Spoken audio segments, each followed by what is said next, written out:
Olá, meus amados, como estão? Esse povo querido do meu coração. Vamos seguir hoje com filosofia, tá? Vamos falar um pouco sobre fenomenologia. É um conteúdo muito bacana a ser estudado. Ele traz uma certa dificuldade de compreensão a priori, mas depois a gente consegue compreender de uma forma muito tranquila. Eu vou trazer alguns conceitos de fenomenologia definidos por Edmund Husserl, tá? Ele destrinchou muito acerca sobre isso. Queridos, a fenomenologia nada mais é do que um movimento filosófico, tá? Significativo porque ele vai lidar com problemas de aparecimento. O que são, professor, esses problemas de aparecimento? Entendam fenomenologia como a apropriação de determinados fenômenos. A princípio, não enxerguem o fenômeno da fenomenologia que estamos estudando como um fenômeno, por exemplo, da natureza, tá? Uma grande tempestade, ou uma inundação, ou um terremoto.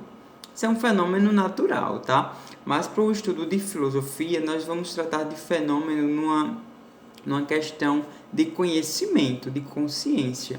Pronto, o mundo do fenômeno precisa ser revelado, tá, gente? Pronto, quando eu me deparo com isso aqui, eu pego uma caneta. Isso aqui, o que eu vou saber sobre ela é um fenômeno, tá?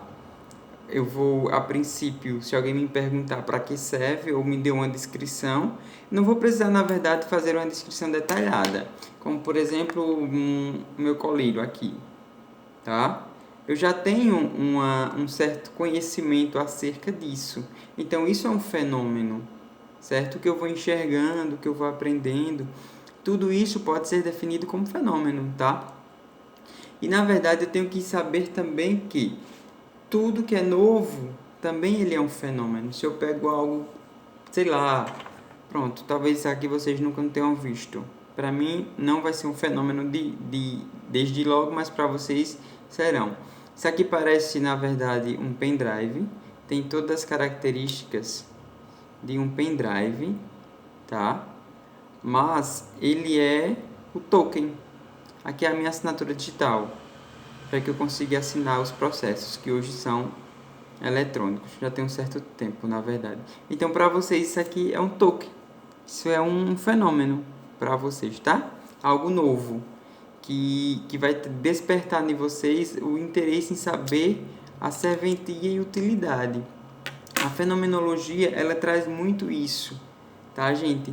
As descobertas que eu posso trazer a partir do meu dia a dia, a partir dos acontecimentos que vão nascendo do todo, tá? Da nossa rotina diária. Então, ela está muito presente em tudo isso. Eu tenho que ter em mente também que a fenomenologia vai dizer que o conhecimento ele é um ato intencional. O que significa dizer que o conhecimento é um ato intencional? Ou seja, quando eu quero me apropriar de algo novo, eu quero aprender sobre isso aqui porque eu quero, tá? É uma intenção que eu desperto em mim para que eu aprenda sobre esse novo objeto.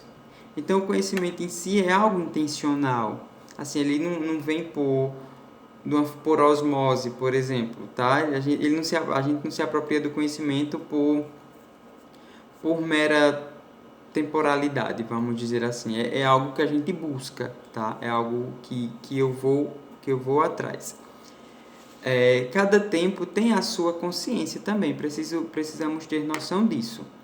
Ou seja, hoje nós vivemos numa era informatizada, né?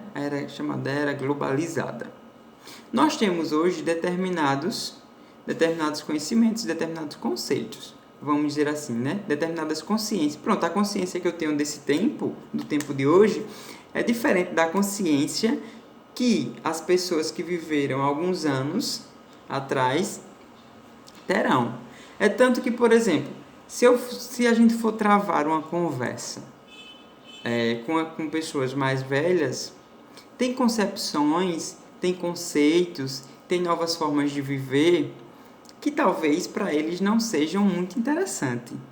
Concordam comigo? Por quê? Porque eles têm uma consciência do tempo deles e hoje nós já temos uma consciência muito nova. Vou dar um exemplo de algo que realmente fazem as pessoas se questionarem muito. Com relação, por exemplo, ao poliamor. Tá? Vocês sabem o que é poliamor? Tem pessoas que decidem entrar numa união conjugal com mais de uma pessoa e até moram juntos, digamos 3 pessoas, tá? É o que chama-se hoje muito de poliamor. E discute-se muito também como será futuramente as discussões jurídicas acerca de direitos que envolvem o que podemos chamar de poliamor. Se alguém conversa comigo, chega, Juscelio, eu tô pensando e eu já sou casado e eu e minha esposa estamos pensando, na verdade, em ter uma terceira pessoa fazendo parte da nossa relação. Eu, particularmente, não vou me espantar com isso. Tudo bem, é a sua escolha, se você acha interessante, bacana. Então, para mim, vai ser tranquilo.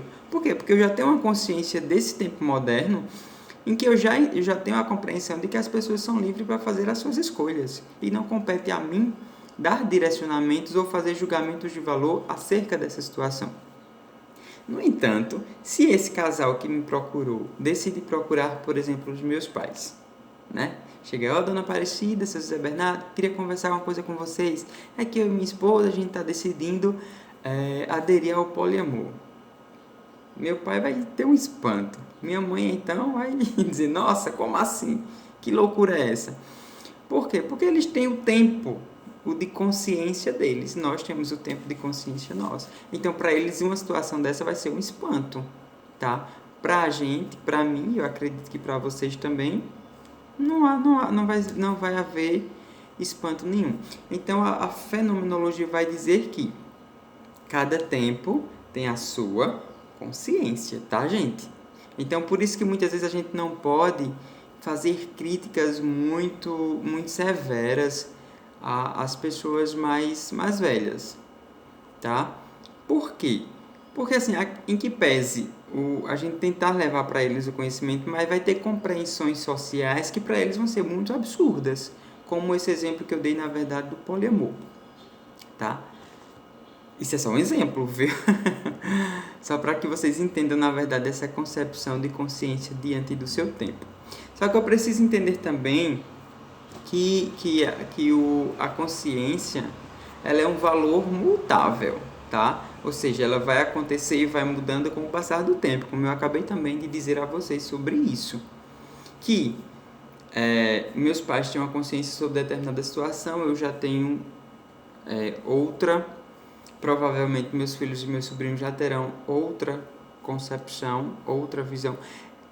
Entendam essas questões, eu não estou falando como uma concepção científica de determinados fatos, não. Eu estou falando de um contexto social, de acontecimentos mais voltados para a questão da sociedade, tá, gente?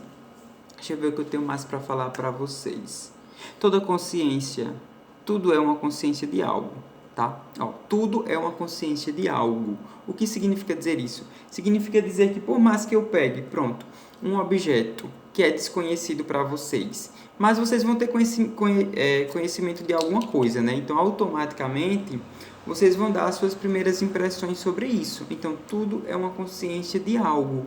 As impressões que eu dou sobre determinado objeto, sobre determinado contexto social, é uma consciência que eu trago dentro de mim, porque eu já tenho essa consciência em relação a outras situações. Vocês conseguiram me entender? Pelo menos de uma forma mais tranquila. Aí, seguindo, eu tenho, na verdade, uma questão para que vocês me respondam, tá? É a questão que está lá na página 18 do livro 2 de filosofia de vocês, que ela vai dizer o seguinte: por que a fenomenologia tem papel importante em uma época como a nossa, que sobrevaloriza as aparências e tem percepção fragmentada da realidade? Isso aqui, na verdade, é uma questão bem pessoal, que vocês vão me responder, mas vocês só precisam me responder na próxima aula, tá? Essa reflexão que está aqui aposta no livro de vocês, na página 18, ela vai tratar sobre a fenomenologia em relação às impressões que nós temos, principalmente com esse mundo muito virtual. Por exemplo, eu mando uma mensagem de texto para algum de vocês. Digamos que eu decido montar uma mensagem de texto e eu pego e mando, ao invés de eu mandar no grupo, eu mando no privado de cada um. Cada um de vocês vai ter as impressões acerca dessa mensagem. Talvez alguns achem que eu fui, eita, o professor foi tão insensível nessa mensagem, eita, o professor foi grosseiro, eita, o professor foi tão gentil, eita, o professor está querendo demais, eita, o professor fala numa linguagem que eu não compreendo, eita, essa linguagem dele é muito acessível. Entendem que esse mundo novo, essa era digital, ela traz da gente determinadas concepções. Ou seja, pronto, as redes sociais. Eu não sei se todos vocês me seguem no Instagram, mas vocês já me conhecem, então assim, eu acredito que tudo que eu posto não cause espanto para vocês, porque vocês sabem que eu sou uma pessoa séria, mas que eu também sou uma pessoa muito descontraída, e eu gosto às vezes de brincar e de postar algumas ironias. Mas, se tem pessoas que não conhecem esse lado meu de brincar, ou não conhece o meu lado de ser sério, ela já começa a fazer umas impressões com base naquilo que ela vê na minha mídia social. Ou seja, são impressões que ela está trazendo, tá? São aparecimentos que ela está trazendo, as primeiras impressões com base naquilo que ela está vendo. O que não é, na verdade, necessariamente uma verdade. São as impressões que ela está absorvendo em relação ao que ela visualiza. Do mesmo jeito, uma mensagem. Por isso que é muito importante, às vezes, a gente buscar uma reflexão a partir de determinadas mensagens que a gente acaba recebendo. Por quê? Porque às vezes eu estou muito estressado, então eu recebo uma mensagem da Clara, por exemplo. Então, talvez, como eu estava num momento de estresse, então aquela mensagem para mim eu não gostei, eu já vou ler ela de uma forma como se ela estivesse dizendo algo negativo. Entendem? Que muitas vezes o que a gente fala é mal interpretado, que o que a Clara pode ter falado sem querer na verdade, trazer um perfil de hostilidade, mas eu já posso analisar dessa forma. Do mesmo jeito, digamos que eu recebo uma mensagem da Carol, da Bárbara, e às vezes elas estão querendo ser hostil comigo, mas como eu sou uma pessoa muito tranquila e sei da personalidade de cada um, eu já vou receber de uma forma diferente. Tá, gente? São exemplos. Não recebi mensagens as mensagens são muito gentis, na verdade. Entendem essas compreensões? Então, eu quero que vocês respondam essa questão, façam essa reflexão hoje. Na próxima aula podemos discutir mais, porque os assuntos de filosofia e sociologia são pequenos, então dá pra gente fazer várias discussões. Hoje eu só quero isso, tá? Sobre fenomenologia. Leiam também sobre fenomenologia. Tem outros pensadores, além de Edmund Husserl, que podem trazer outras concepções. E é isso. Um grande abraço. Morro de saudades de vocês, das nossas aulas, das nossas discussões. Fiquem bem, tá?